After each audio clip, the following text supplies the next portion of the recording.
So tayo'y mag-iipit dahil kakatapos ko pa lang mag-breakfast. Ang niluto ko ay sardinas.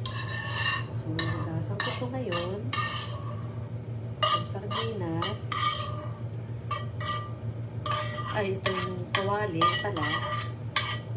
Tapos kakainin ko itong sardinas mamaya. Leftover natin to. See? So, hugas muna tayo. Kamusta na po kayo dyan? I-start lang ako ng aking vlog.